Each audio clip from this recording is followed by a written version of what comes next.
Distinguished guests, good afternoon. I'm Zhang Wei, Deputy Secretary General of CCG. I'm very pleased to chair this roundtable, Pathways to Net Zero and Green Transition Business Opportunities. This China Inbound-Outbound Forum has been organized by CCG 10 times. Actually, in each year's roundtable, we have topics connected with the dual carbon targets, but in the past we talked about sustainable development, zero carbon society, and low carbon development. And at that time, we did not have such words as carbon neutralization and carbon peaking. So today's topic is pathways to net zero and green transition business opportunities. First, I'd like to introduce the guests. Li Jian, Chief Engineer of State Grid Energy Research Institute.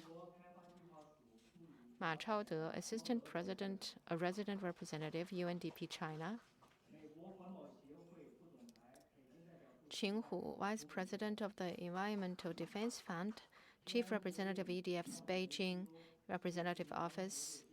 Wu Ying, Founder and CEO of Prestige and Fortune FinTech, Chief Representative of PBZ Academy, China Office. Xie Yuxuan, Head of Asia Pacific Service and Software Business Critical Power System Division of Eaton Electric Group. Madam Gloria Xu, Country Manager and Vice President Albemarle. Mr. Xu Zonghua, Vice President, Head of Total Energies Research and Development for Asia. Yang Xiaozhong, Brandon Ying, China Smart Building and Digital Solution Leader, Johnson Controls. Mr. Yue Peng, Assistant to General Manager, Beijing Green Exchange, and Charlotte Zhao, Managing Director of Arctic Green Energy China. Welcome. I would like to welcome all of you. The topic is the pathways to net zero and green transition business opportunities. President Xi Jinping at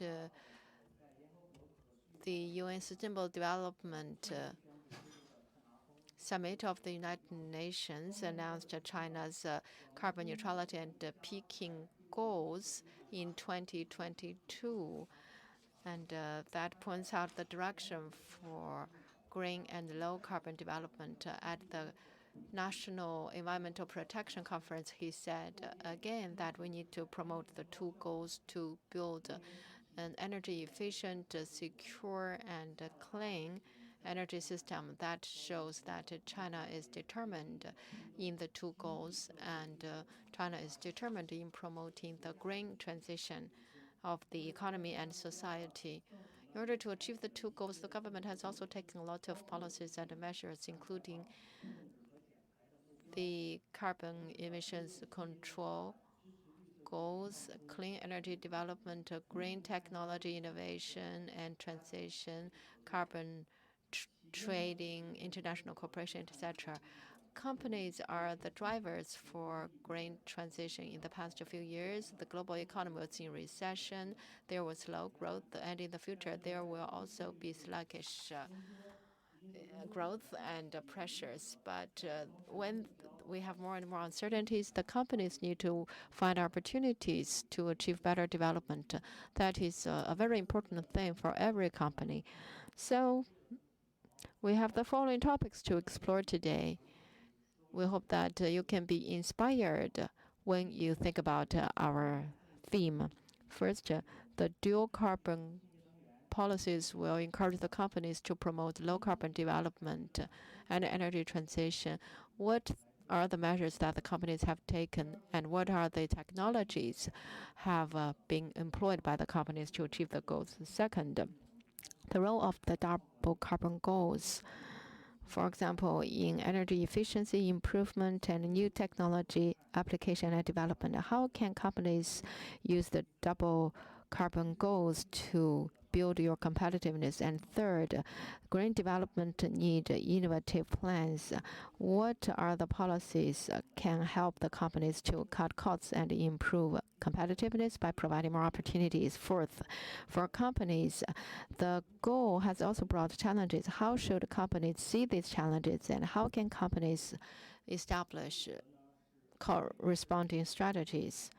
Fifth, the new trends in the United States and the EU. For example, in April, the EU Parliament and the European Council adopted the EU CBM, Carbon Boundary Adjustment Mechanism, and it has started to operate it.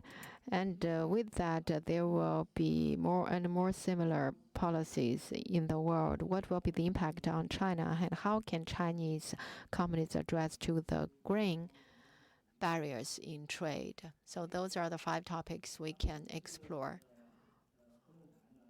This roundtable is similar to the previous 2 roundtables.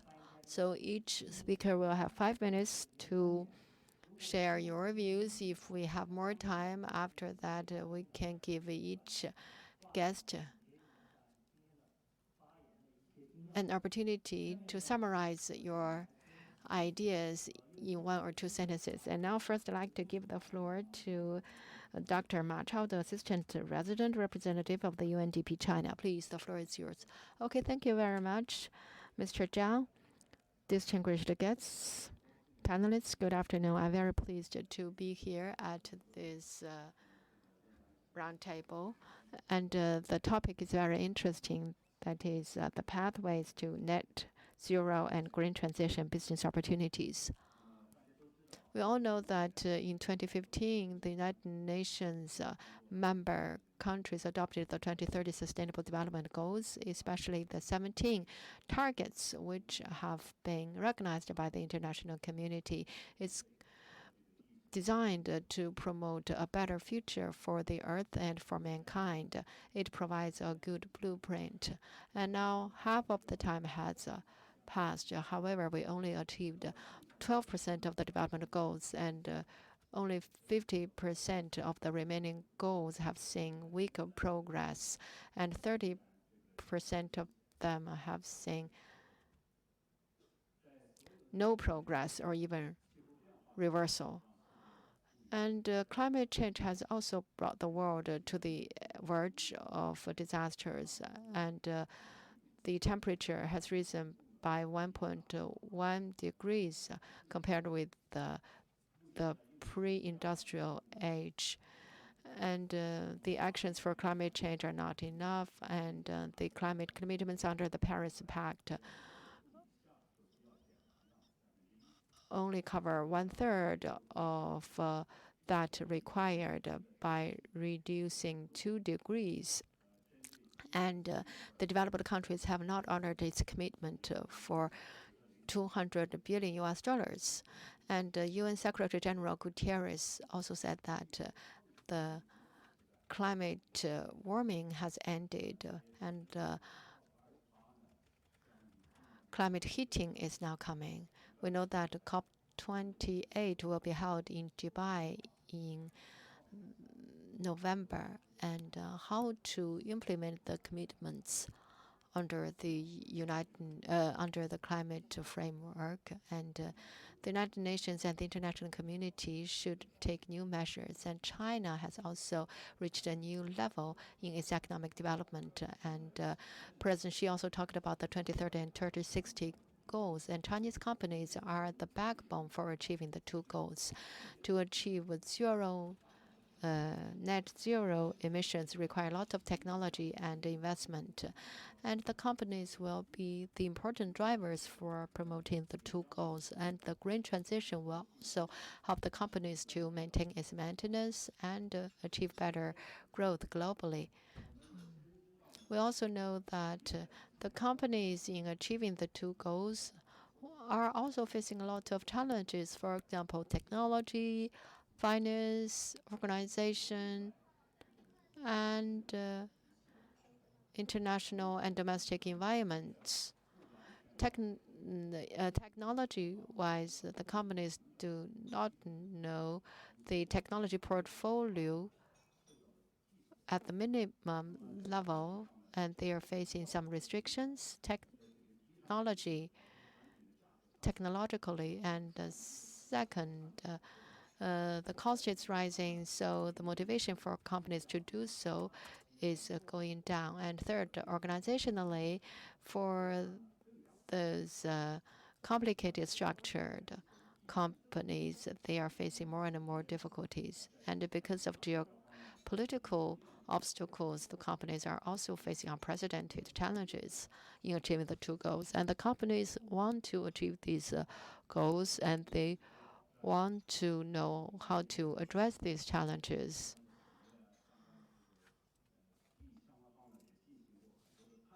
We have been working together with the relevant companies and the stakeholders in discussing this topic, and we believe that in terms of energy, the companies need to improve their energy efficiency, save energy, make investment in renewable energy, and reduce their reliance in traditional energy. And the companies also need to make innovations in climate technologies, for example, hydrogen energy and carbon capture, in order to lead the technology innovation. And through digital technology and AI and big data and big network, they need to support their decision making and improve decision making efficiency. And they also need to innovate green finance to ensure sustainable development. To address these challenges, we need to work on all those details. And at the macro level, whether it is international cooperation or national cooperation, we need to look at management and technology to achieve integrated thinking in our development.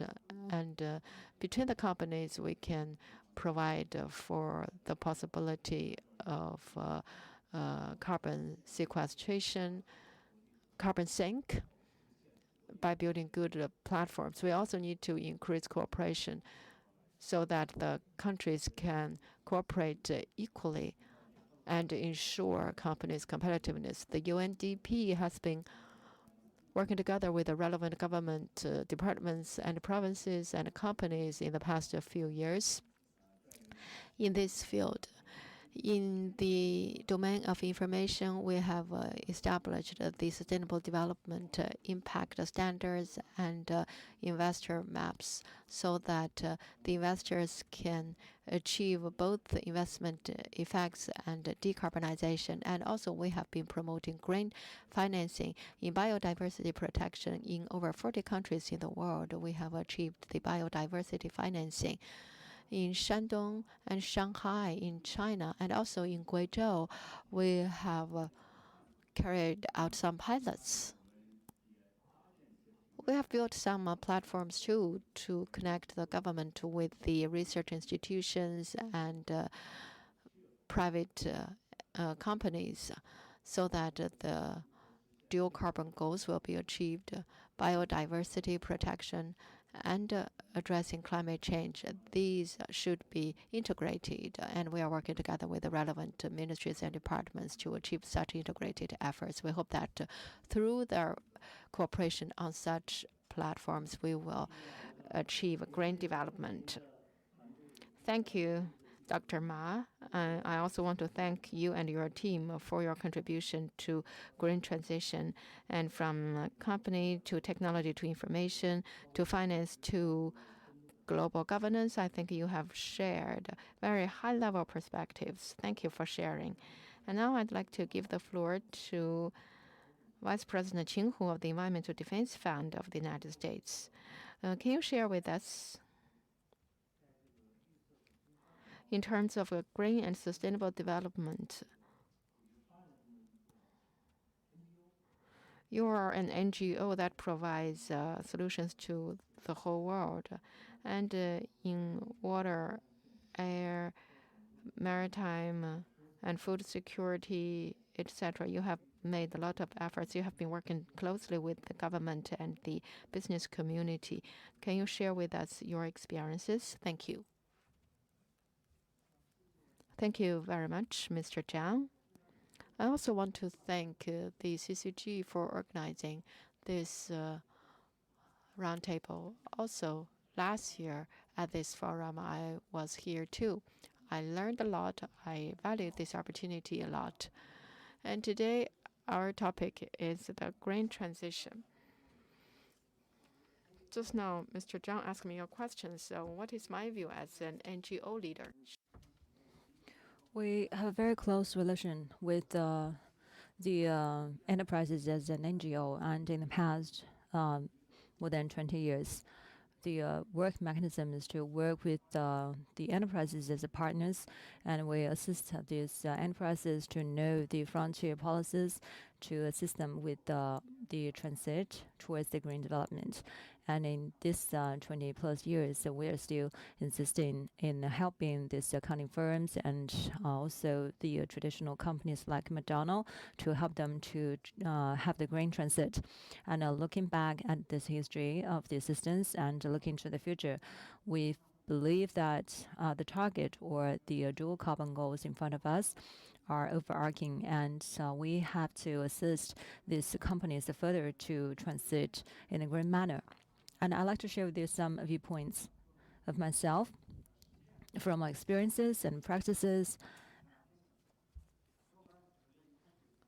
In the beginning, the questions listed in the first instance are very meaningful, talking about the green transit and the core issues of the enterprises during this transition. I think the green transition on Earth has to rely on innovation. In the past several years, after the two carbon goals are being initiated, the needs for the innovation is very dramatic. Like IEN have done some research, issued some reports on the categories of the technologies. Some of them are sophisticated and some of them are yet to be sophisticated in this report. So we've done something as well and issued a circular of the technologies, a certain report.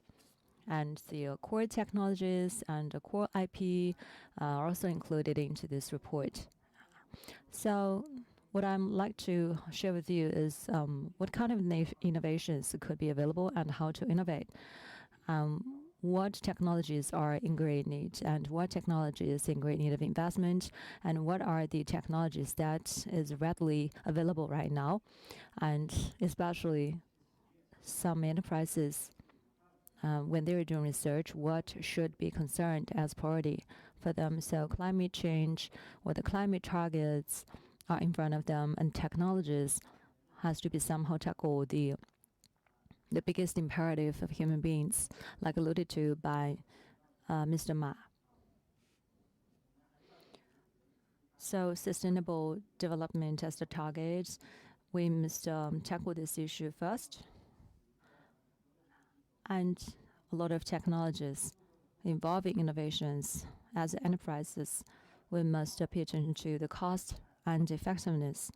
But in the end, we find ourselves deviated far away from the original purposes, like the hydrogen. Hydrogen is very popular, attracting a lot of eyeballs of the investors. Hydrogen itself has to be understood thoroughly. Its nature, it is a green energy. Of course, on the other hand, it is indirect natural gas. If we disregard the leakage issues, that would be formulating a sort of crisis or risks and even exacerbate the issue of climate change. And when the leakage rate is very high, then the cost effectiveness will be compromised substantially. That will also hamper the innovations for the sustainable development and utilization of hydrogen as a renewable energy. And we have to consider the climate issues when we are using this hydrogen energy. And second is the energy itself in the future for the low carbon or even negative carbon development. We also have to consider the externalities in the community and also the morality issues as well, like also the environmental issues as well as the impact on the international community. The geoengineer technologies and the solar power radioactive management. And these are the issues as an externality that we have to concern and consider for innovations, as well as the impact on the big model of the climate change. Right now, all of these issues has already aroused a lot of attention on the terminals from the international arena, like the impacts will be differentiated industrial park by industrial park. We know that this is a technology. We have to know where this technology comes from and how it will be translated into something. And the influence has to be observed and monitored in the whole life cycle manner. So during the green transformation, we also have to consider the impact on the talents. We deeply feel that in the past, a lot of climate talents were from organizations like UNEP and UNEDP or the international NGOs. Many of them right now tend to come from enterprises. The great need from the enterprises on how to cope with curbing the leakages or the discharges. And in the beginning of the CIFTIS, President Xi mentioned the importance of carbon trade and a carbon market, that in great need of talent. So it is imperative for us to nurture the talents of low carbon expertise, to intensify the nurturing of the talents and to enhance its competitiveness with the sufficient talents to produce the talents specialized in low carbon and to assist the R&D centers and to assist the universities, which is the pool of the talents in the future. And some universities even joined the Low Carbon Alliance. So they can be engaged into this process. Like EDF, we had a special program recruiting a bunch of postgraduate students to do the research together with the enterprises. So this is a kind of conglomeration of the resources from the enterprises and talents from the universities. And the emissions can be abated very effectively by the enterprises, and experiences and best practices could also be formulated. I think in the future, apart from the carbon management and managing the ability of the low carbon development, first of all, we have to look into the future and look into the external environment. Do not only confine to the domestic competition against the low carbon environments. The first step should not in the domestic market and then international market. It is not in this sequence.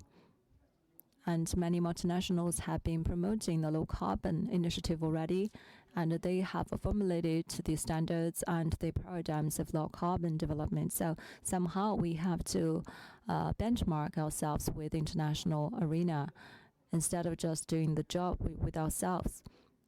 And the supply chain management are equally important to manage the carbon emissions and the GHG and the CO2, and the Scope 2 and Scope 3 management are equally important. And greenhouse gases management in China focus on carbon dioxide mainly. Internationally, multinationals have been paying attention to the non-carbon dioxide management into their list of the managements, like the abatement of the NOx and SOx and HFC and etc. These are all the non-carbon dioxide greenhouse gases management policies.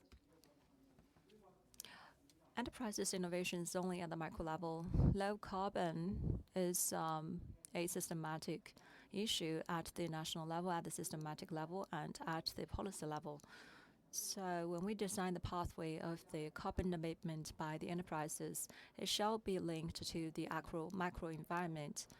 By 2035, we have to reach a certain goal, but that cannot be met without the individual contributions by the enterprises. But at the same time, it also involves a great framework and a milestone and a pathway at the policy level. And influence from the common sink and from the long-term consideration has to be matched by the government. Thank you very much. Thank you, Mr. Qin. During your talk, you basically have provided the direction for research for CCG. CCG started the research on talents, international talents, the integrated talents nurturing used to be the first topic for CCG. In the future, there will be the CGO coming to being. From technology perspective,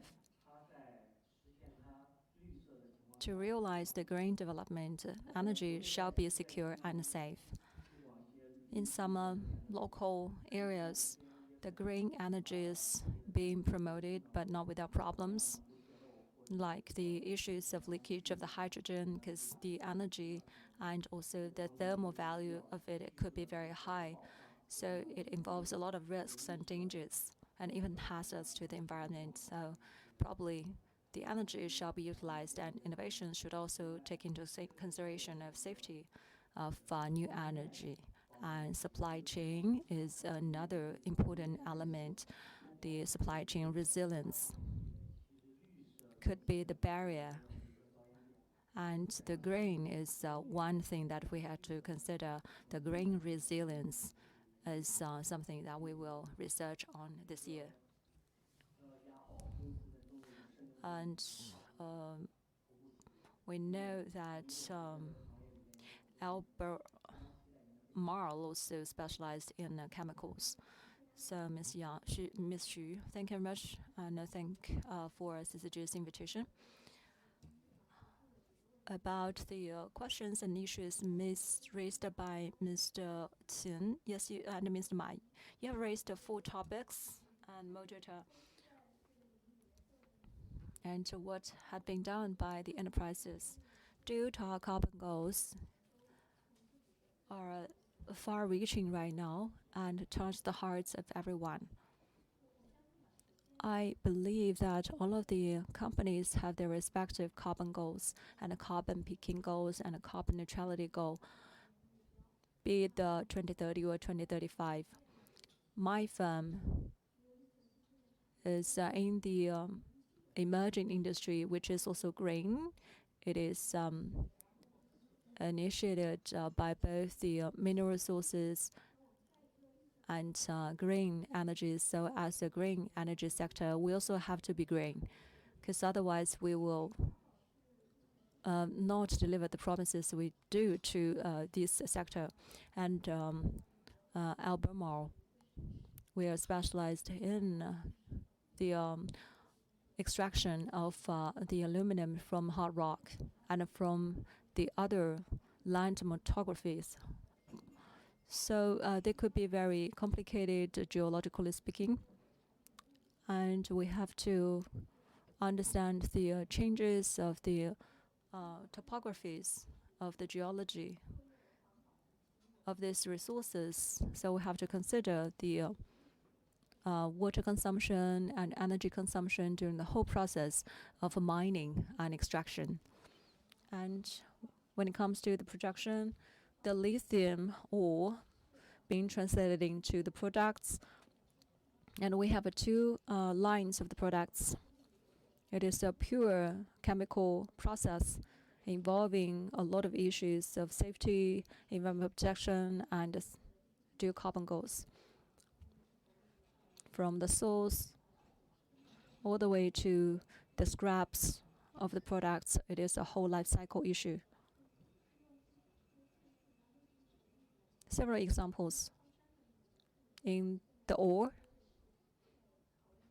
we consider how to reduce the overexploitation of the ore and how to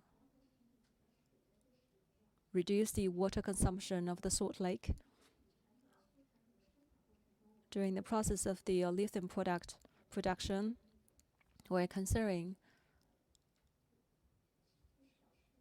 how to reduce the material consumption to maximize the volumes of the production.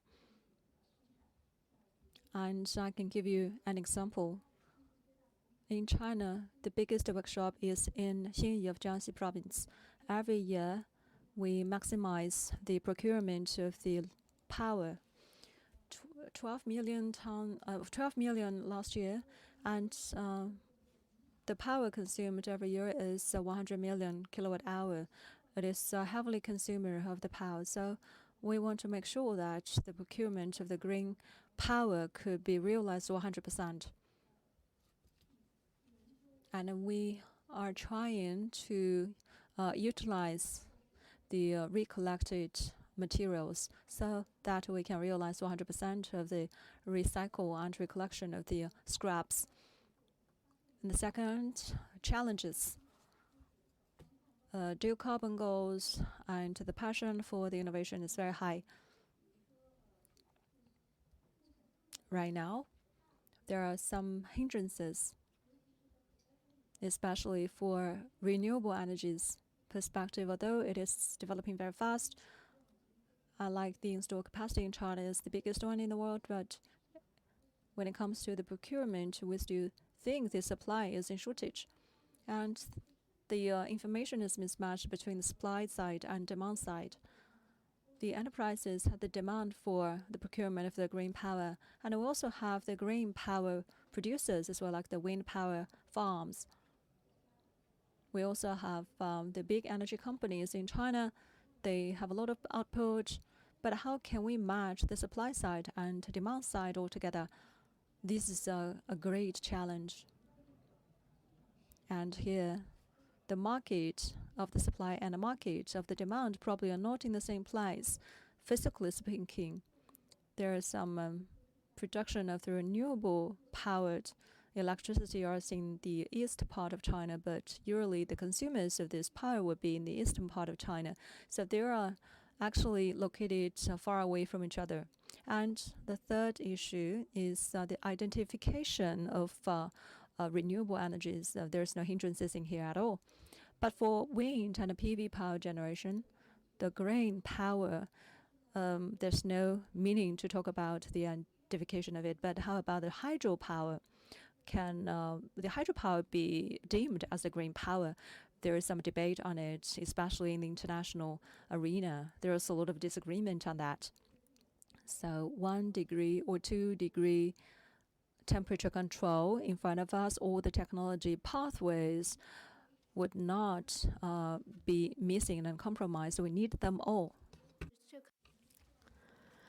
We need some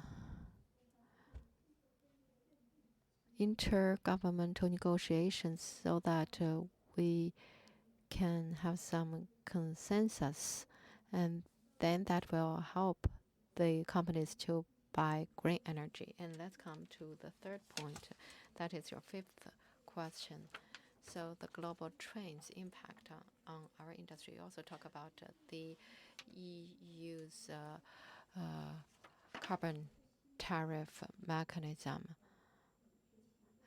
Actually, there is a new act, that is the EU Batteries Act, that will have a bigger impact on us.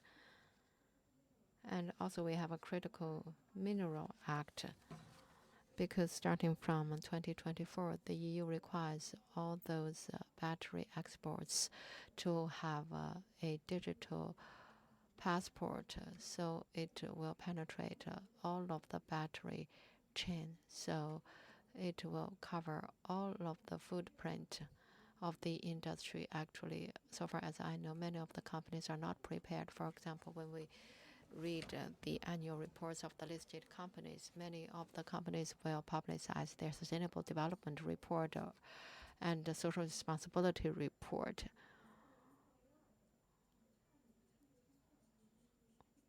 Actually, many companies do not have adequate carbon emissions. And actually, for our company, we have already done a basic calculation, but many of the companies have not done that. But after the EU issued its legislation, the EU is good at using the advanced laws to guide the market. So the companies need to pay close attention to it. But in the coming 2 years, there will be big challenges. In addition to the policies and acts,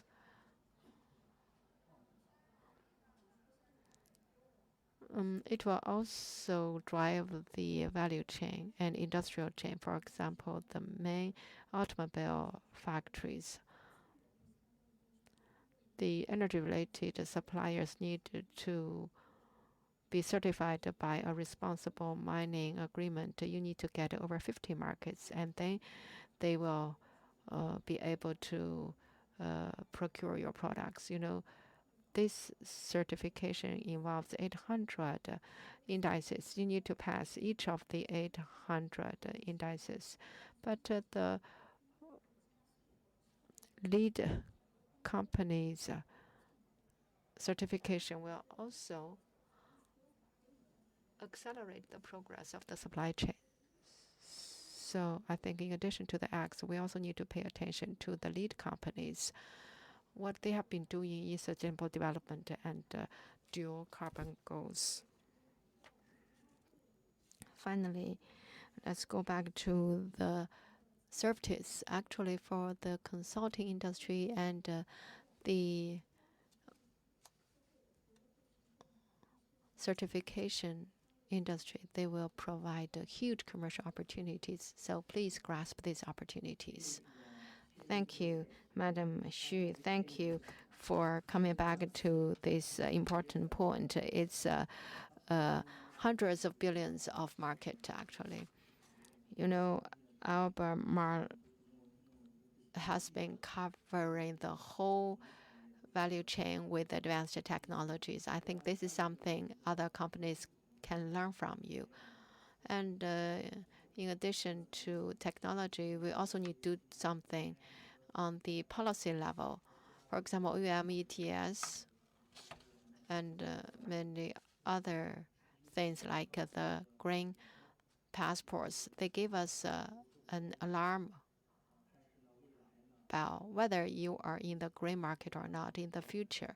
Through such green and digital standard compliance, the companies need to be fully compliant, otherwise you will not enter its supply chain or its market. Otherwise, you will not be able to in the market. So for the companies, that means a lot of uncertainties. They need to make good preparations for it.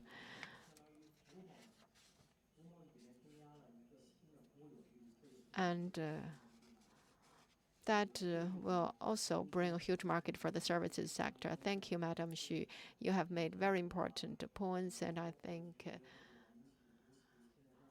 these are the things that the lead companies are also thinking about. How can companies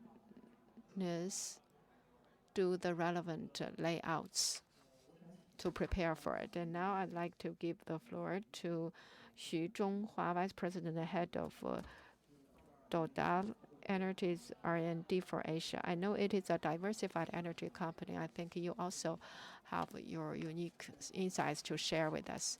Thank you, Mr. Chair. Actually, Mr. Chair, you talked about a keyword that is uncertainties. I think this is something we are facing, which is a big issue.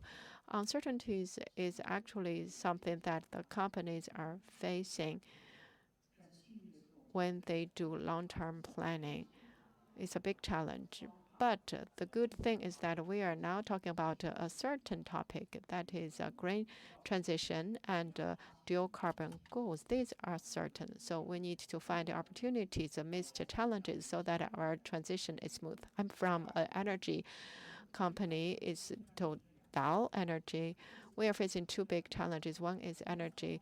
We have been talking about dual carbon goals, but we need to remember this. A basic thing is that we are an energy company. Second, we need to work for the dual carbon goals, but this is only a tool. Finally, we need to achieve sustainable economic and social development and a good life for the people. In terms of energy, we need to face energy security challenges, and we need more energy because society is developing and economy is developing. And also we are facing another challenge, that is climate change. Our core business is natural gas and oil, but in climate change, we are the most progressive. Every year we issue so much carbons, and by 2050 we will achieve carbon neutrality. So that means that there will be subversive changes in our energy mix. 2 years ago, we changed our name from Total to Total Energies.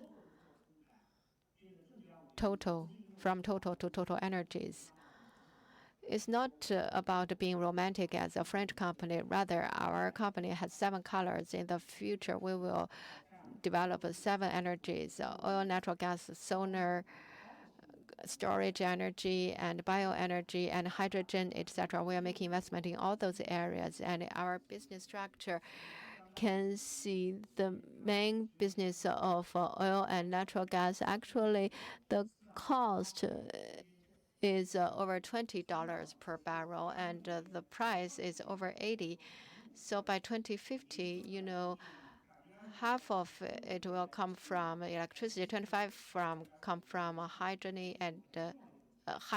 and 25% come from oil and natural gas. That will be a huge challenge.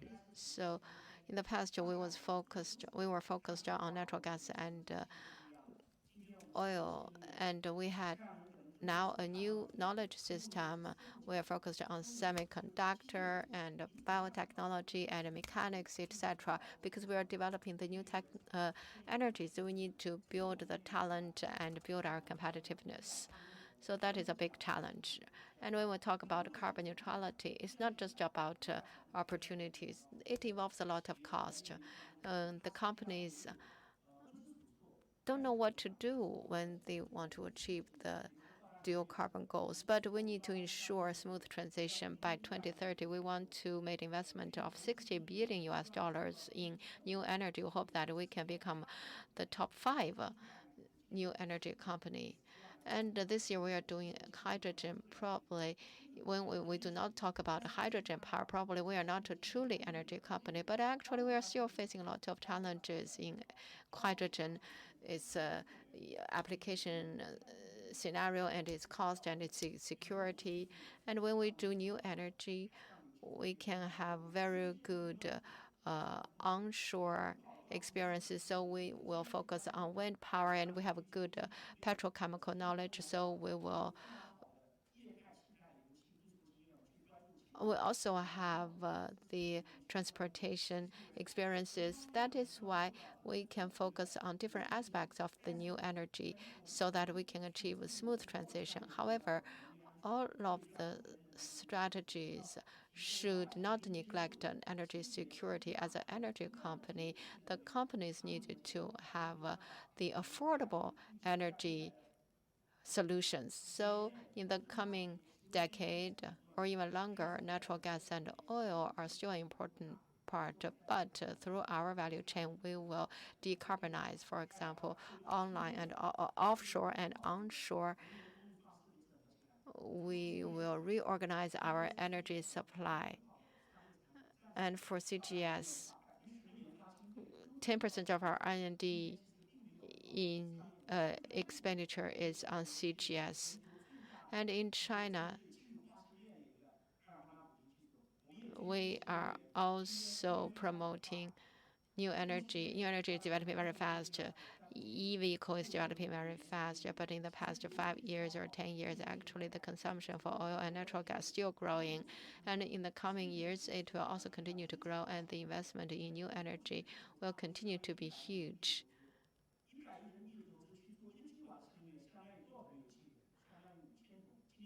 So, how many barrels of oil do we need in the market? 100 million. So the energy transition will be very long. We need to ensure that we can reduce the cost and promote innovation and cooperation. And in terms of climate change, we have done a lot. CCGS is something we have invested a lot in. And we also do plastics recycling, and we are doing digitalization. 3 years ago, we still remember that every day we were paying attention to how much money do we have in the banks. But we did not lay off any person, and we're still recruiting more people in digitalization, in new energy. In Paris, we established a digitalized factory. 1/3 of our R&D is spent on digitalization because digitalization is an important tool for energy transition. When you drive a car, for example, without a GPS in cities, you don't know how to go to a destination fast. So that is a typical case of the use of digital technology. Today we are talking about energy transition and dual carbon goals. I think there are some key factors we need to think about. First, innovation, technology innovation, and business model innovation and policy innovation. Cooperation, because carbon dioxide emissions, carbon itself is not a seen as a biological entity. 80%, we are comprised of 80% of carbon, so we should not stigmatize carbon. This is one issue that we have to tend to. And the second is the agro-environment, because carbon is transcending space and time. Today, we are all emitting carbon more or less, but that would not exert any significant impact on the climate. And the climate or the weather in Beijing, the weather or the climate change of Beijing would have impact on the weather to other cities and other areas. And cumulatively, small batches of the changes of the certain carbon emissions would cumulatively have a huge impact in other cities and also in the future generations. So this carbon emission transcends both time and space. We are doing the biological energy and we are doing the wind power, and we are developing the basis, assisting the enterprises to know the opportunities of investment and the sectors that are in great need of investment of these enterprises. The government, the think tanks, the enterprises, the academic research institutes shall pull their efforts together to transform the energy towards low carbon more economically and more safely for the general public. Thank you. Thank you, Mr. Xu. Yes, your company, through the change of the color of your logo, demonstrate the values, positions of your company. This is pretty much idealistic, combining the reality and the ideal. Sustainability should not only confine to the short-term benefits, should focus on the long-term development, and the values should also be reshaped. Innovation of the sci-tech and business models innovations should conform to the original paradigm of the nature. And as you have alluded to, we have to set up a certain governance transcending geopolitical environment as well as times and geographies. Yes, I fully agree with you. Your company have done a lot and considered a lot in terms of innovation. Thank you. We have had the opinions from international organizations, research institute, and multinationals. Now, with that, I'd like to invite the ideas from Mr. Li Jian from the State Grid to talk about what we're faced right now. Many thanks to the invitation from CCG to me. I'm with State Grid Corporation, and is one of the biggest public power facility company. And every day we are servicing every individual in this country. And our company are also pushed by the dual carbon goals. The future directions is to push for new energies to serve dual carbon goal attainment, and we are the promoter, pioneer, as well as the practitioners. And we have the responsibility and we have the vision to push forward the attainment of this target. So in my whole life career, in the beginning I remember we were just engaged in the plan of the power and strategy study. We always prioritize safety, clean, green, and low carbon as the original principles. Indeed, China and the world's economic development we guarantee the supply of the power and to satisfy the demand of the energies, and gradually clean as a new element in our responsibility has been more and more prioritized. To make plans and to make strategies, we prioritize green before others. And that is also against the big background of the dual carbon goals. And I'm with the Research Institute of State Grid.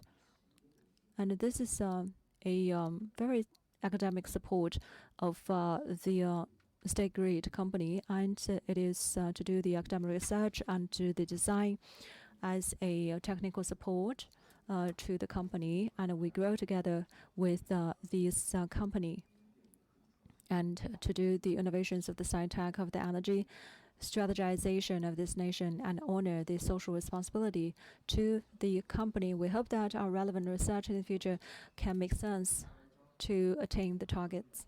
Like being alluded to by Mr. John, some topics. It also reminded us to have further understanding about dual carbon goal. Yes, dual carbon strategy will comprehensively and profoundly influence our daily life. It has a lot to do with the sustainability of the life and also the development of the nation. It is number one issue before it really being actioned on in the actual practices and activities as an enterprise in this industry.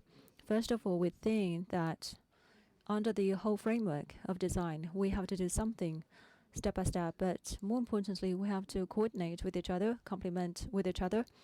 If we only talk about the constraint, limitations, or we take limitations as the target, as the barrier, probably it can play some role in the short term, but long term, it will constrain the long-term development or sustainable development, be the enterprises or the industry or the enterprises in certain locations.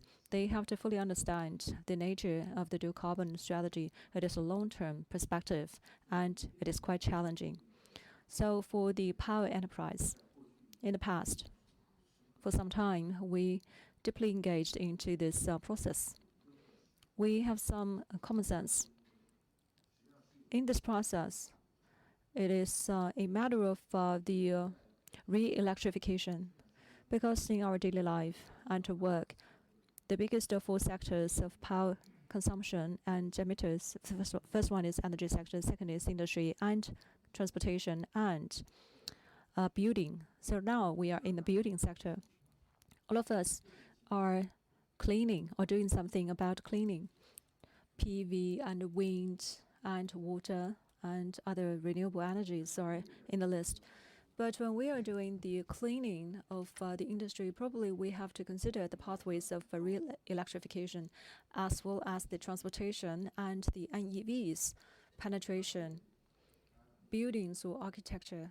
You may notice right now the Ministry of Architecture also promoting the electricity empowerment in the building sector. So we think that the 4 biggest emitter of the carbon emissions, 3 of them are doing something already. As for the buildings, they have to do something else. They have to find other alternative to China and to the world.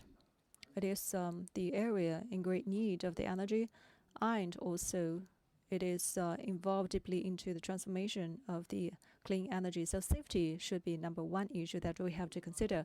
Reliability and safety must be considered. The ultimate goal is sustainability of human beings. That has a lot to do with safety and reliability. Bear in mind with this principle. Electrification in the carbon market in 2021, the first match of the compliant enterprises are electricity generators or the power companies. Step by step, they will merge into the cement sectors and other sectors. So in order to realize the transition, the common sense is sci-tech innovation, institutional innovation. These are the 2 wings of the same vehicle. They have to run all together. the PV and wind power generation has to make some breakthroughs, be it the efficiency or the grid-in connections. Burning the fossil fuel is not something that we have to abandon overnight. Right now, we can combine the different technologies complementary. The energy storage is another issue.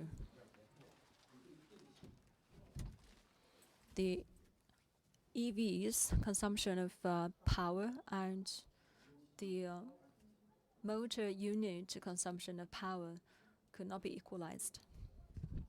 The technologies shall also have some breakthroughs to put these two things equally important. So the EVs or the IoT of the vehicles requires a huge amount of the breakthroughs of the technologies, and the interconnectivity of the terminals are also important. Hydrogen as a secondary energy, how can it be incorporated with the power as another secondary energy? This is also a question mark. A lot could be done. A lot of technologies could be researched. Energy conservation, though the power consumption could be very huge, but energy conservation still is very important. The energy is saved is way less than the consumption wasted or the power wasted. Values could be created by innovation. Challenge could be very huge. Companies have seen that. The storage companies and the sectors are promising. So the emerging power industries and the sectors right now is on the way. Indeed, we must involve a lot of investment in innovation. Systematic innovation shall be involved. Innovation must trial the errors. Disruptive technologies that we have alluded to that could not be combined without repeated times of the failures. And we feel that how to discover innovation, how to monetize innovation, we have to keep exploring and trials. Our suggestion is to look at the electricity market. Power market is the trillions of RMBs of market. Transactions could be a huge volume.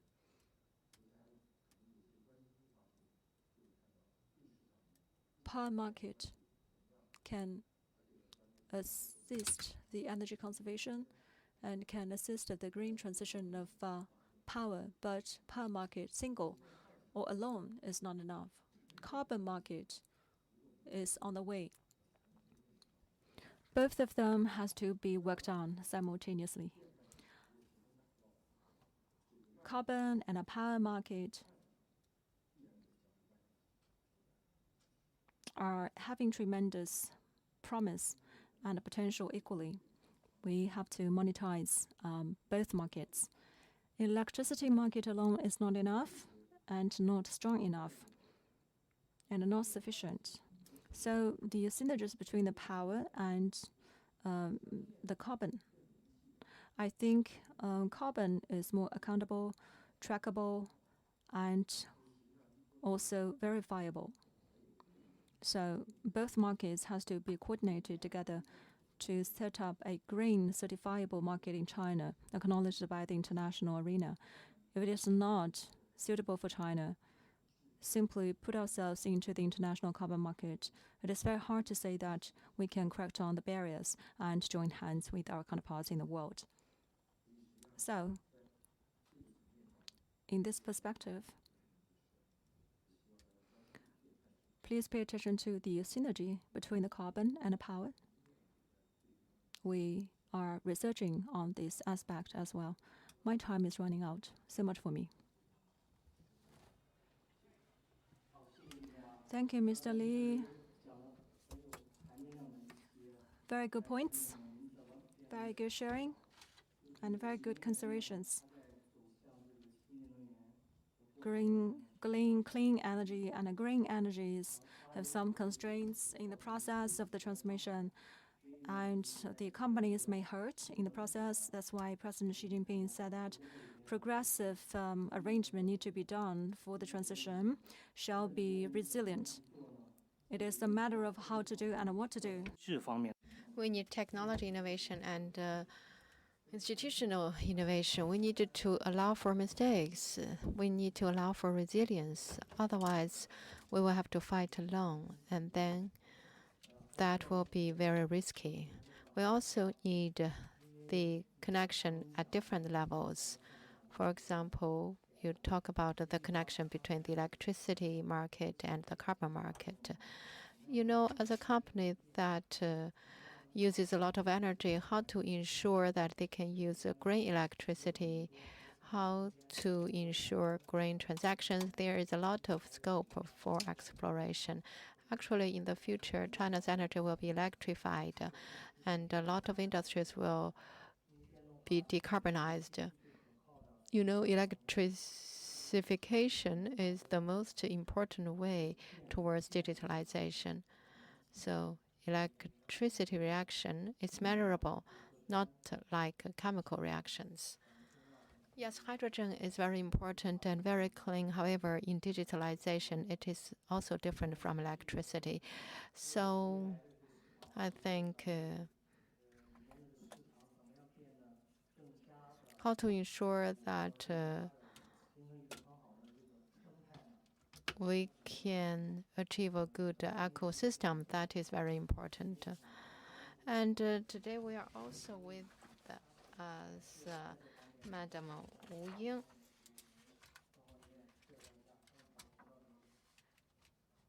from Prestige and Fortune FinTech. Thank you very much. I also want to the Two Zones offices and CCG for the invitation so that we will have this great opportunity to be here at the Roundtable Pathways to Net Zero and a Green Transition. We are one of the first companies to practice ESG. We are an independent third party. We want to focus on ESG, environment, social, and governance. From the perspective of our company, our practice is what we are thinking and what we have been doing. And we will talk about our challenges and pathways and also the opportunities.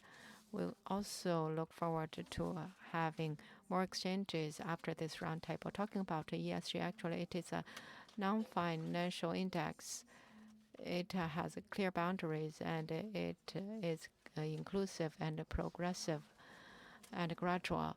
So it is easy for us to develop the digital tools to support the green and low carbon transition of companies. It can also support the financial institutions to use many dimensions to think about the risks faced by companies, and then in their performance improvement, it can also be helpful. So in our company, we are also focused on these two things.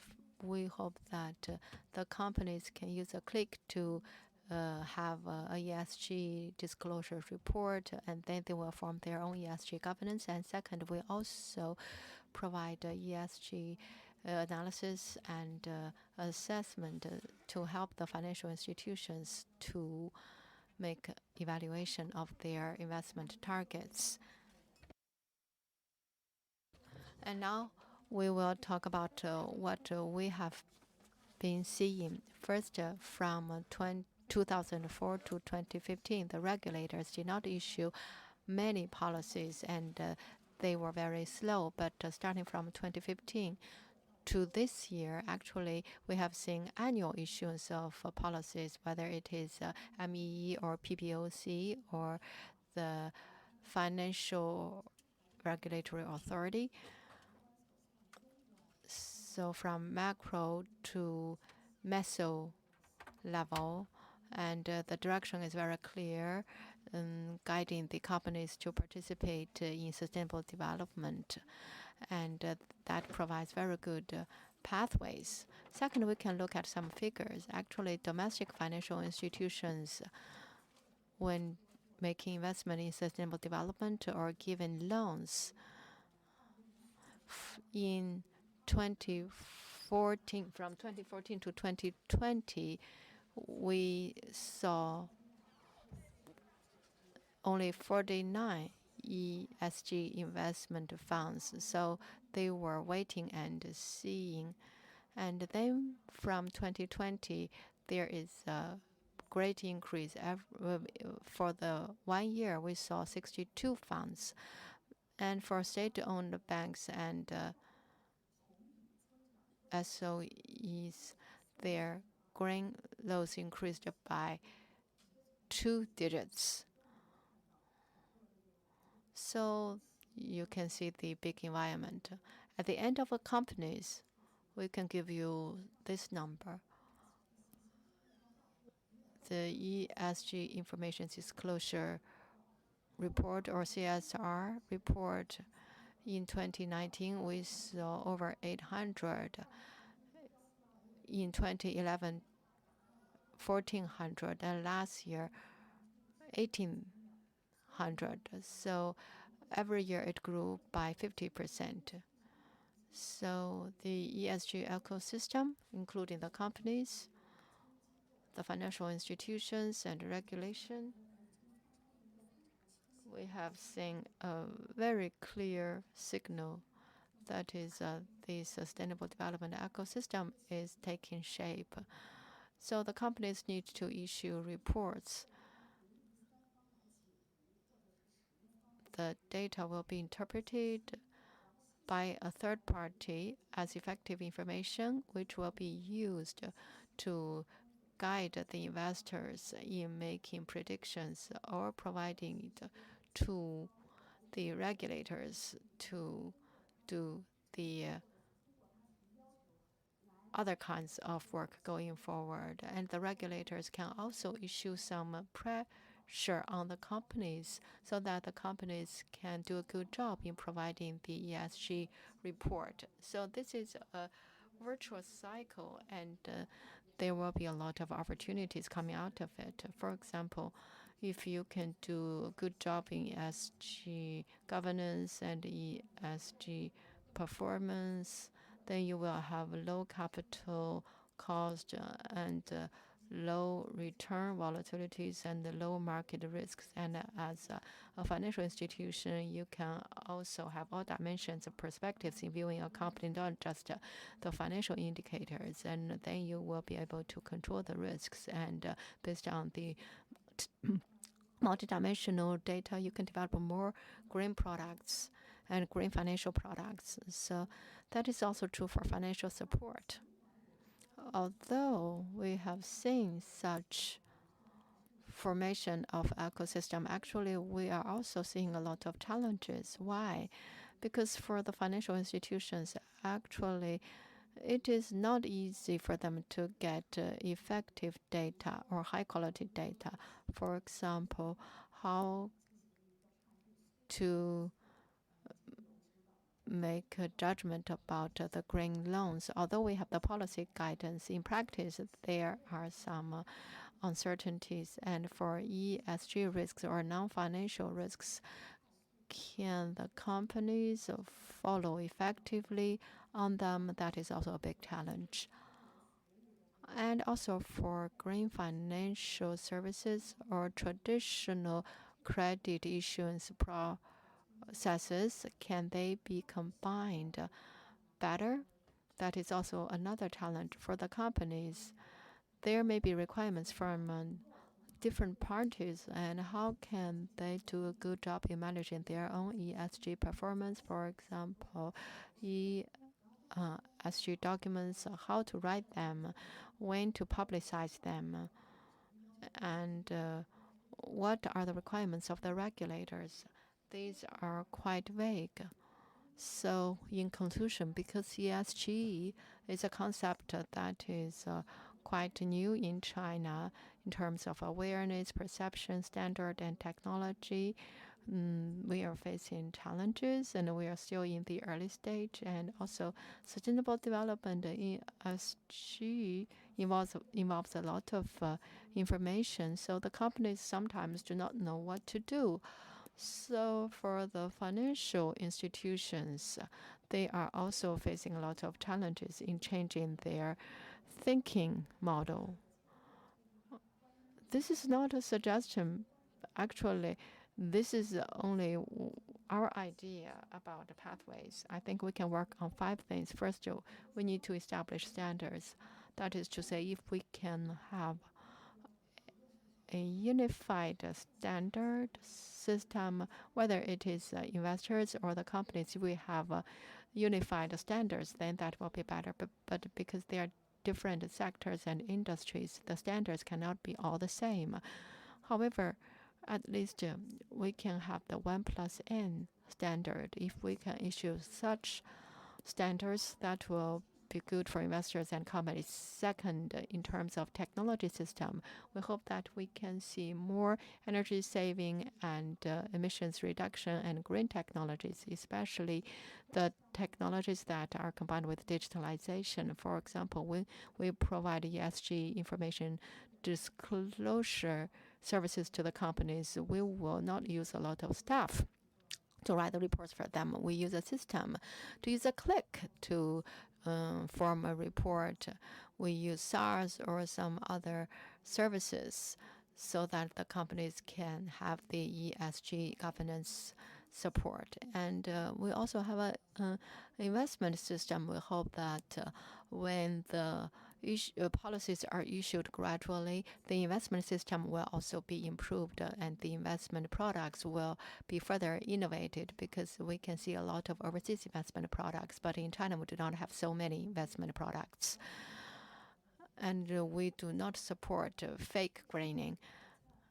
And another important thing is talent. We started to do this in 2015, and we always explained what is ESG and why ESG. And today we are answering such questions as what can you do to ensure you will do better in ESG, or what can you do to ensure that you comply with international standards.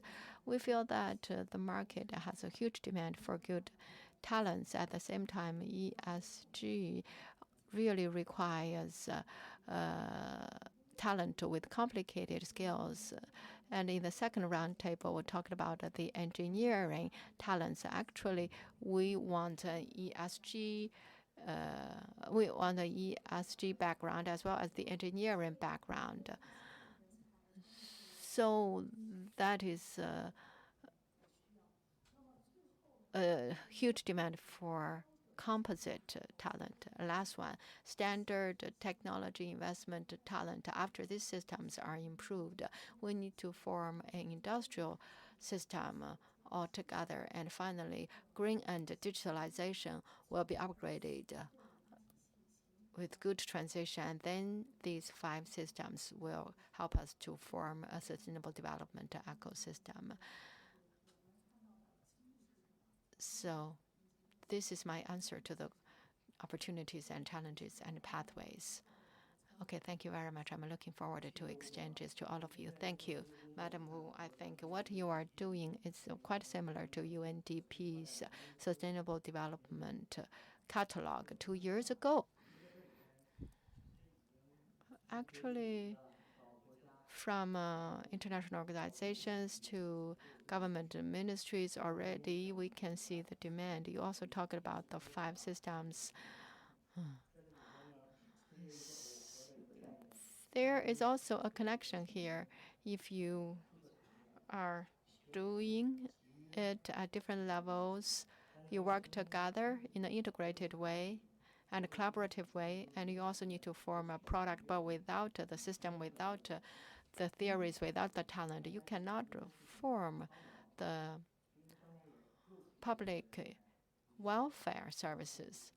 So you mentioned talent again. I think CCG need to work on talent. I think in the future we need to have the CGO, Chief Green Development officer. I believe within 5 years, this new job will emerge. Otherwise, the companies will face so many risks. How to coordinate those risks? It covers so many areas. It's not something you can learn in your engineering background or social background. So it is integration of many dimensions, and then you will contribute to the business innovation and sustainable development. So companies, international organizations, and MNCs and market players have all shared their views. Actually, we do need such a kind of service platform in Beijing. In 2018, we already established the green transaction exchange, and it's been over 15 years. So, Mr. Yue, can you talk about it? So you are working on this platform. Yes, I want to thank Mr. Zhang for the invitation. I'm also honored to have this opportunity to be here with the distinguished guests to explore this important topic, pathways to net zero and green transition, business opportunities. Just now I heard policy perspectives, talent research, technology, and market perspectives. They have all explored this topic from different perspectives. I want to give you a little information about my exchange. We are called the Beijing Green Exchange. It was established in 2008. It was established before the 2008 Olympic Games, and actually we changed our name. We had an old name in the past. We have 4 business areas.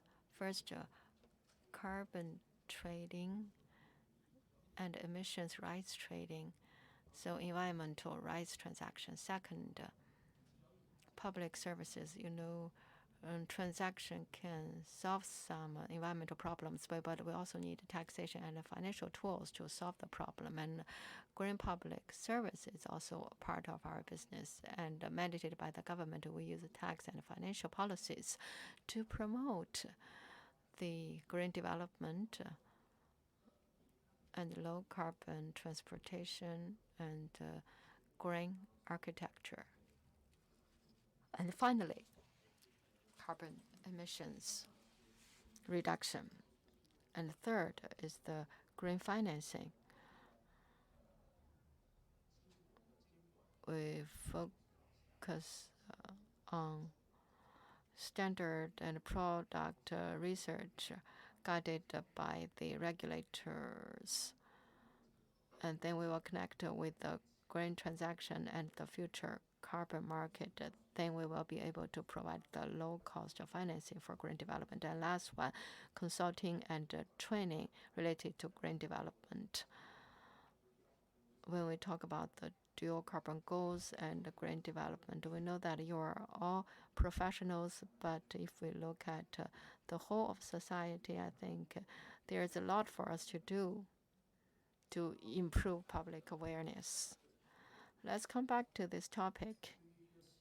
For a company, how to ensure that a company can address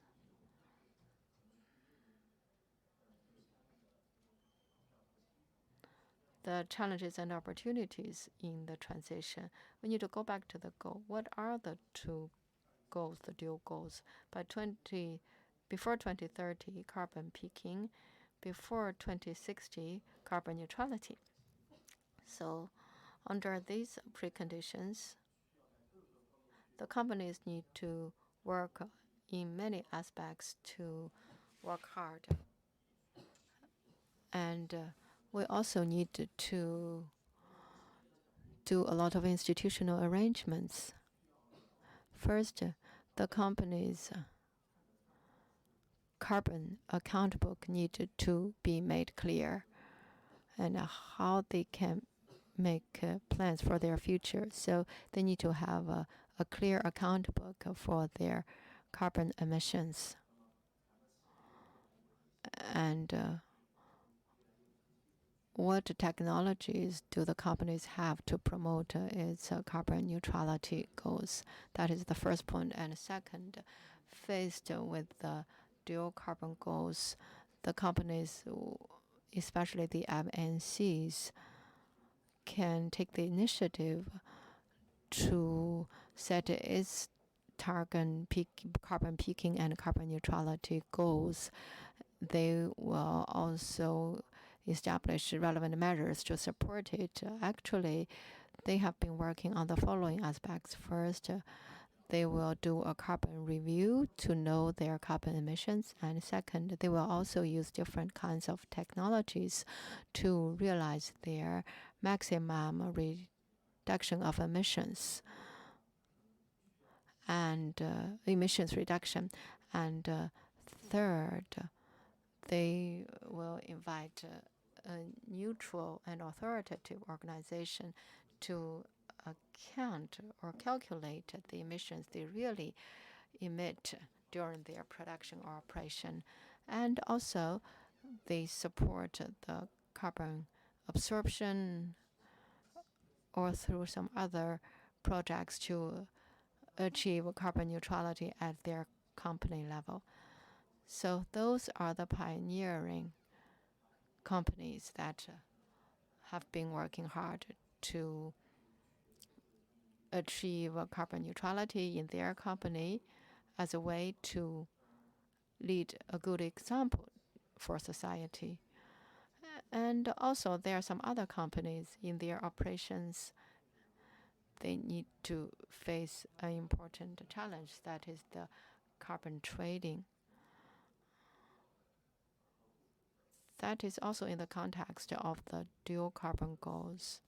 So through the market mechanism, we will be able to optimize the allocation of relevant resources, and its main purpose is to reduce the carbon reduction cost, and then the cost will be minimized throughout society. In this process, the company's environmental restraints will be internalized,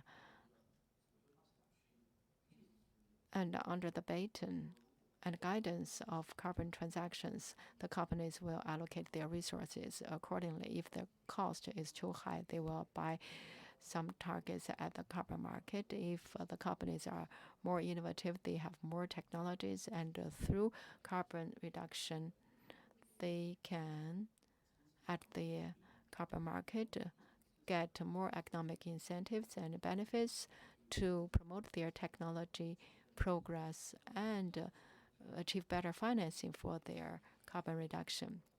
So carbon transaction and carbon trading and the carbon market can be a good way for the companies to achieve carbon goals. And there is another thing, that is carbon financing. I think that is also an important pillar that the country has been supporting.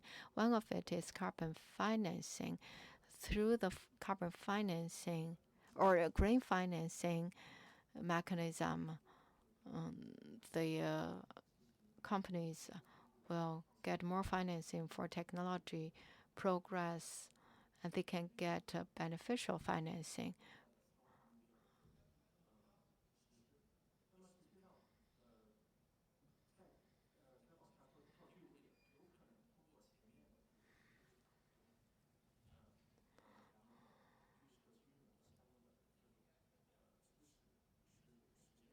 So through the green financing, the companies still cannot achieve their goals adequately. So at the national level, the government has the tax and financial and fiscal policies to support the companies. For example, the green exchange of Beijing in terms of transportation and architecture have been using the fiscal and the taxation subsidies to guide the companies to achieve carbon reduction goals. So I talked about how the companies can use the available policies and institutions to achieve their dual carbon goals. Let's come back to our forum, and you know, we are having the CIFTIS in terms of carbon transaction and green financing and consulting. Our organization has been working for over 10 years, and it is also a good way to support the services sector. We hope that in the future, in the operational activities of the companies, we will have deeper cooperation with the companies. Thank you, Mr. Yue. You also mentioned 5 points. I also want to thank you for your 15 years of hard work. If I established a public platform or infrastructure for green financing, you are also working for the quantified pricing of green financing or carbon. I think the Beijing Green Exchange is a central enterprise. You are a big institution, so in the future, I think probably the companies and the local governments can get a lot of support from you in the future. And the green products should also be internationalized. And it's not just our own products. Our own standards should also be connected with the international standards. I think on this point, we have a lot to explore. What we need to do is to remain open and work together to build some standards that are good for international sustainable development. Thank you, Mr. Yue. Actually, all sectors are moving towards green and low carbon development. China Smart Building and Digital Solution leader of Johnson Controls is also a leader in this sector. Can you share with us your experiences? Thank you, Mr. Chair.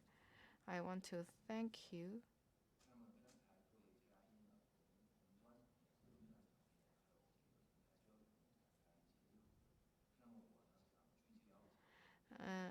I want to focus on architecture, actually.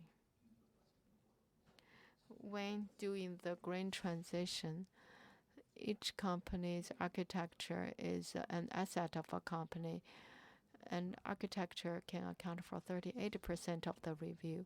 So how to ensure that we can manage our architecture well and the companies can achieve green transition? I think what is the relationship between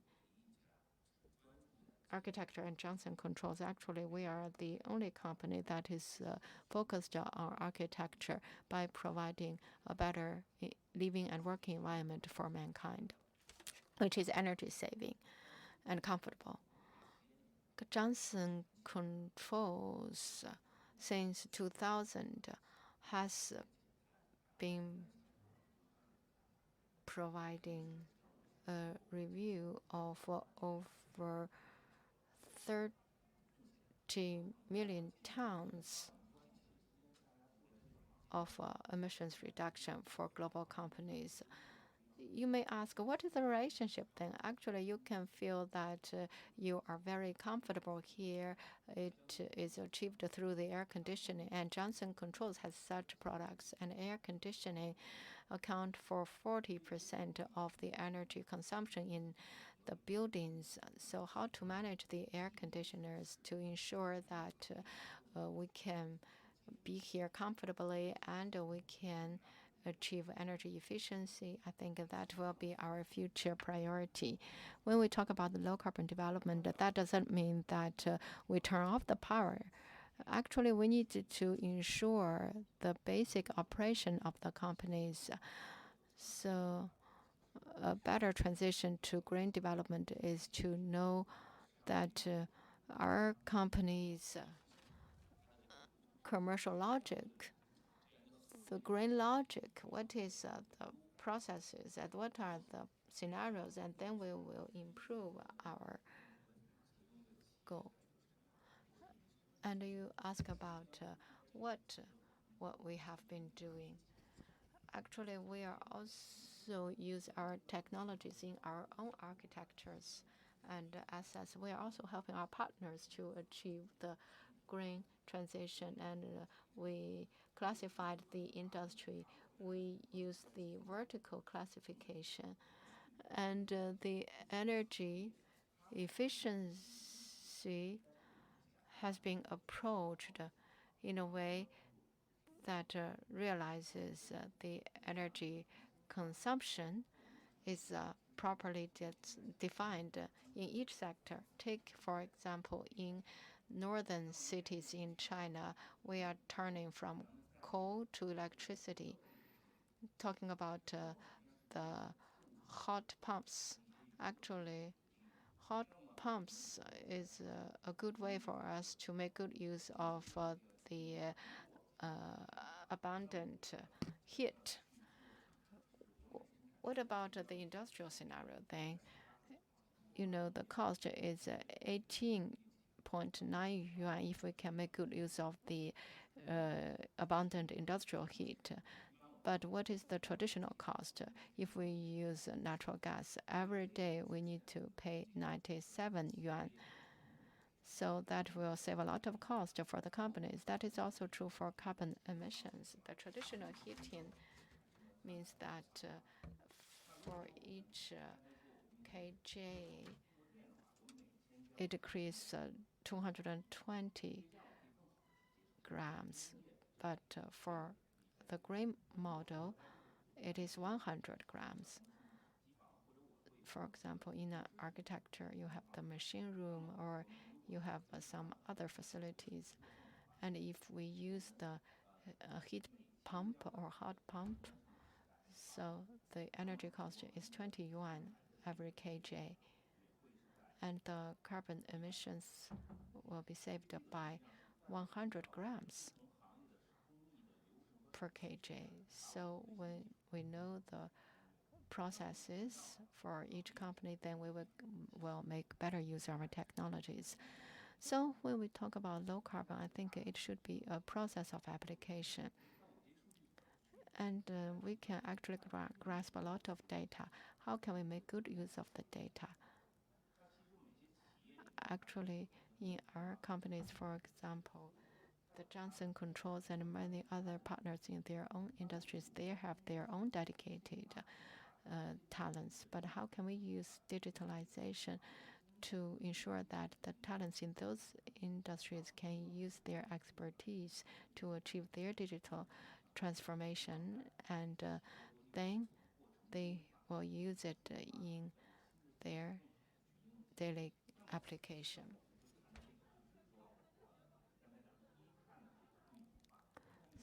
So the operationalization of low carbon, they need to turn their expertise into application. We also need to ensure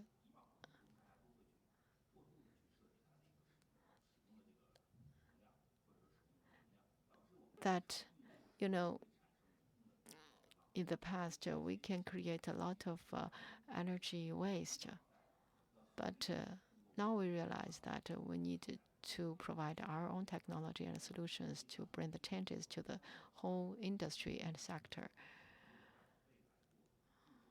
In conclusion, we need to ensure that the data is scenario-based. You need to be based on scenario to make sure how technology are used. Second, the technologies should be tool-based. We need to make good use of the tools.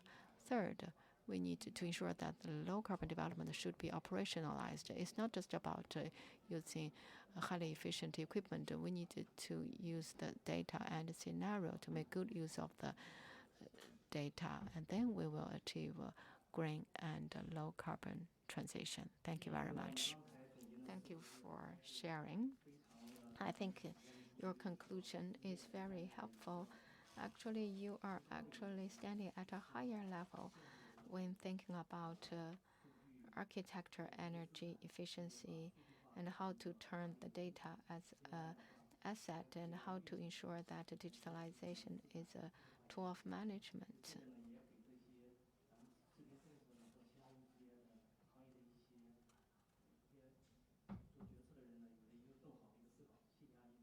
Thank you very much for giving us the inspirations. Actually, in addition to clean energy, solar, wind, and thermal power, Charlotte Zhao comes from the Arctic Green Energy China. It comes from the Iceland.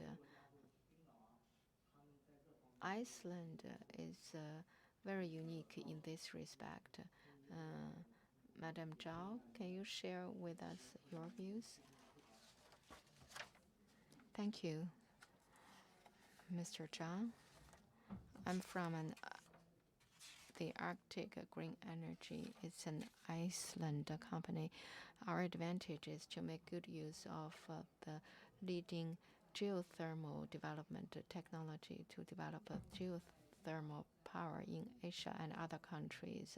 In Iceland, Hungary, in China, and in Singapore, we have a lot of projects. We work together with Patrol China. For 17 years, we established a joint venture for developing geothermal power. It is the largest scale company with the most advanced technology in China in this area. And now we cover over 40 counties and cities in 8 provinces, serving over 2 million people and saving over 20 million carbon emissions. In 2010, we independently developed the CDM methodology. So we use geothermal power to replace coal. That is a big technology breakthrough in our country. Just now, a lot of experts talk about the talent challenge in the dual carbon area. So in this niche market, we do not have so many experiences to borrow, so we just solve the problems as they emerge. So in 2019, the Global Geothermal University of UNESCO is now having a branch in China, and this year we are having the second phase of this university to train more talents in Asia and in this part of the world. Coming back to geothermal power, actually, according to the International Energy Agency, the city consumes 70% of the primary energy of the world. We have some experts in architecture. The heating and cooling of architecture accounts for 50% of city primary energy, and 80% of such power has been provided by fossil fuels. So heating and cooling area are crucial for achieving the dual carbon goals. And sometimes it is neglected, however. Just now, Mr. Zhang and some other experts talk about some keywords, for example, energy security, technology security, and the economy problems of new energy. Actually, thermal power is a clean, recyclable, and secure energy. So it does not need long-distance transmission. It can solve problems, solve the energy consumption issue locally. And our company has enjoyed the development for more than 10 years. We have developed a mature technology system. So what should be the pathways to technology development? I can share with you 2 major technology systems out of the 6 technology systems. One is that is to say, when it is used, it will enter the public utility or other areas. However, when we dig to the 2,000 or 4,000 under the ground, we get the geothermal fluid. When it comes out of the well, it is not emitting externally. So we just use internal recycling. It will come back to its original layer, and then that will achieve the sustainable development of energy itself. So that is true energy sustainability. And second, in recent years, with the development of the dual carbon goals, there have been a lot of demands from the local governments, and companies have a lot of development opportunities. We have given full play to the base load of geothermal, different from photovoltaic or wind power. Geothermal is the only form of energy that can run 24 hours a day around the clock. So we are using the geothermal plus model. It uses its advantage, plus wind, plus light, plus industrial redundant heat, plus energy storage, so that can provide the heat or thermal power, heat power, heat energy, and cooling energy. Then it can help us to achieve smart integration and thus providing more efficient and clean source of heat to the government and to the residents. We have been talking about opportunities. Geothermal is a small sector. Without an intensive development model, probably people will pay little attention to geothermal. Dual carbon goals are opportunities for us. From our company's view, we believe this is an opportunity to take the lead. Our company has worked so hard, and we have gained the support from the international organizations, from the government, and from the companies. And we have developed our methodology to replace the coal with geothermal power. It is very hard, but we are quite romantic. We believe this is something we can contribute to the world. All companies and all individuals, no matter where you come from, as long as you can develop it and you can make good use of the technologies, you can enjoy the economic returns of carbon reduction. Another important leading opportunity is the leading standard in CIFTIS from September the 15th to the 17th. Here at this hall, actually 311AB, we will launch the China Geothermal Standard and Global Geothermal Standard. So I think that will be true consistency between domestic and international standard for geothermal power. So I invite all of you to participate in this global geothermal conference. Probably it is a small conference, but it is interesting. Thank you, Madam Zhao. We talk about future energy. It will be distributive. It will not be large scale, but it is quite stable. If we can integrate with other forms of energy, then we will bring a better solution to all users, and it will be very successful. I also wish your conference every success. And now I'd like to invite Mr. Xie to share your views. In the future, the world will be electrified. You also provide sustainable power technology to improve people's standards. So can you share with us your views? Yes, thank you, Mr. Zhang, for giving me this opportunity. I'm honored to have this opportunity to be here together with the leaders and experts. This is a hot and interesting topic. I want to spend a little time in saying a little bit about my company. Our company is a globally leading energy and a digital solution provider. We were established in 1911.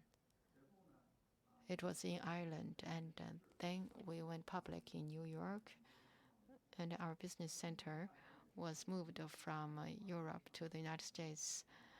This year marks the 100th anniversary of our going public in Wall Street, and actually only 30 companies at the New York Exchange that have a similar history. And in 175 countries and regions, we have businesses. We entered China in 1993, actually even earlier than that.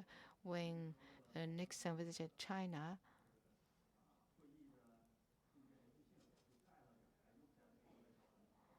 he brought 2 UPS equipment to China, and the equipment was provided by Eaton, actually. So you can see the association and connection with China. It's a long history. And our Asia Pacific headquarters in Shanghai. Now in China, we have 29 manufacturing bases, 5 R&D centers, and in China, we have over 10,000 employees. And at the same time, a lot of our products have been localized in terms of R&D and design and manufacturing. So I'm not exaggerating. Eaton, in the past 30 years, has been working so hard on this market, and we have accumulated a lot of customers covering finance, manufacturing, healthcare, etc. At the same time, all of our products and solutions have 70% and more that are related to the dual carbon goals. So I'm really happy to have this opportunity to join you in this discussion. It is very relevant. Just now, a lot of the experts have shared their insights, and I want to add something. Actually, the dual carbon policies mean a lot for the companies. How should companies see the dual carbon goals? First, the dual carbon goals may be a challenge to the companies, but more importantly, it is an opportunity actually for most companies. Energy consumption itself is an important part of the cost of the daily operation of a company. If we can use the technologies to reduce the emissions and reduce the energy consumption and raise our efficiency, then that will be great. So the dual carbon policies are very important for the long-term and mid-term development of the companies. It is important to our life, daily life. It is closely related to our daily life. And second, the companies need to respond to the national policies. In the past, dual carbon goals are just guiding opinions, but now in the foreseeable future, it will become a requirement. Take the data center industry. For example, the POE level of this industry cannot reach the national standard or requirement, then they will be closed. So that is also true for the companies responding to the dual carbon goals. You cannot select it, actually. It is something you must do. And also, if you can meet the demand of dual carbon goals, you will better shoulder your social responsibilities. That will also help the companies to be competitive in your mid and long-term development. Another thing is that just now a lot of experts have mentioned that in the future we want to achieve true carbon neutrality, that is a big challenge. We are now far from reaching that goal. For example,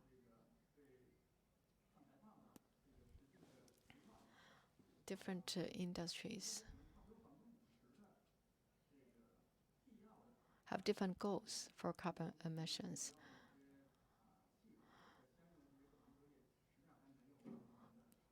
50% of the technologies are not fully mature or launched, so that means a lot of room for improvement. That brings huge business opportunities. At the same time, take power for example. It is also an important advantageous area of Eaton. Today, electricity seems to flow one way.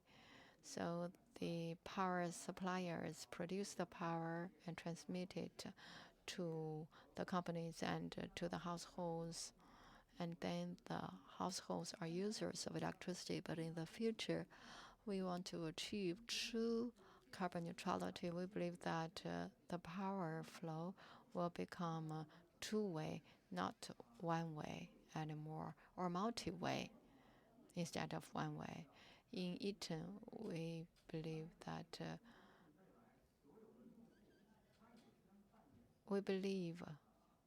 in the future, our users will also become providers of power.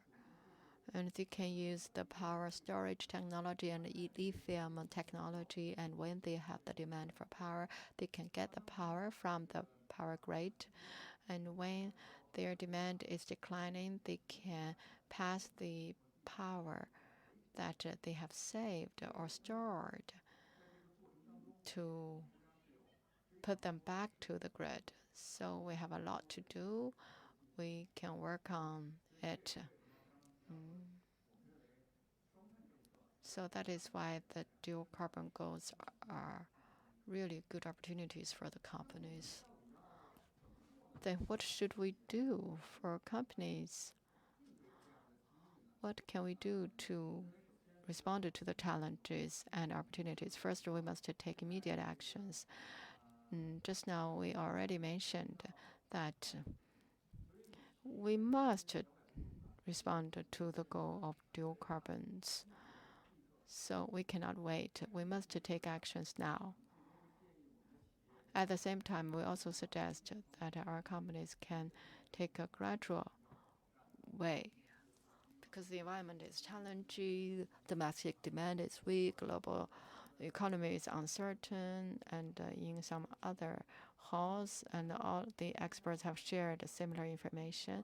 So at this important moment, the companies need to spend money as necessary and appropriate. When they achieve dual carbon goals, they need to compare the cost and the goal, and they need to reduce the risks related to each stage of changes. Then how to achieve good value for money when they achieve the dual carbon goals? First, the existing equipment need to be transformed. Take data center as an example. The equipment in the current data centers should be totally replaced, or shall we just do some scientific review of them and maximize their value? And based on the existing equipment, we can make some modernization efforts. For example, in UPS equipment, which is important equipment of power supply and distribution. And Eaton has this ability to help the companies to expand the UPS life cycle. And we can accomplish the review, transformation, and upgrading of the equipment. For example, if a project engineering project that is quite complicated and costly, we can turn it into a daily upgrading procedure. And second, we can use some digitalized technologies to ensure that our processes are more scientific and efficient, and then the companies will be helped to achieve gradual progress, step by step. Then they will be able to achieve the dual carbon goals. On the other hand, for Eaton, we have a lot of technologies and solutions that can help the users so that we can do some feasibility reviews. Mr. Xie, you know, because of time, probably technically, I think we have more opportunities to explore in the future. So in summary, I think you mentioned an important point. For example, we need to take immediate actions. We need to use appropriate measures to ensure solid progress of carbon neutrality goals. That is a big direction. That is something we all agree on. And also you talk about future electricity, which will be multiple way, not one way. So in the future, the users will also become transaction parties and energy storage parties. So behind it, there is information flow and power flow. So that is why we are now using the energy internet. In the future, energy internet will also become a green digital energy system. And in the future, China can use it to take advantage of its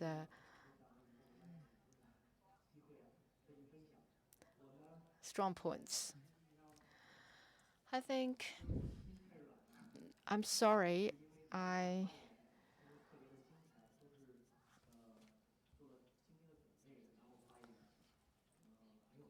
have not managed the time very well, but I believe you have all shared great insights. That is why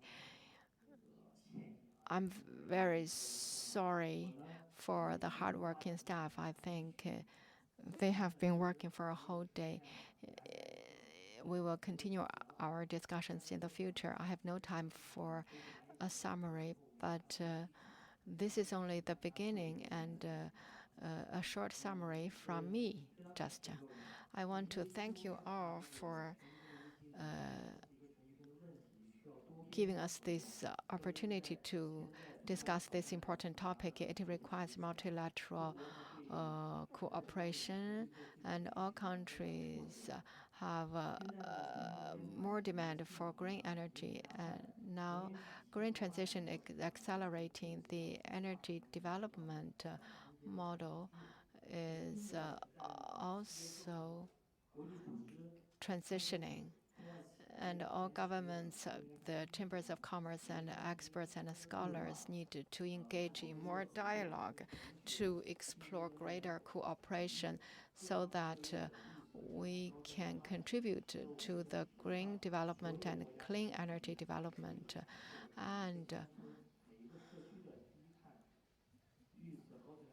contribute to the low carbon, high quality development of each city and each place of the world. And we will work together to build a green global village. So that is my summary. And we have taken over 2 hours.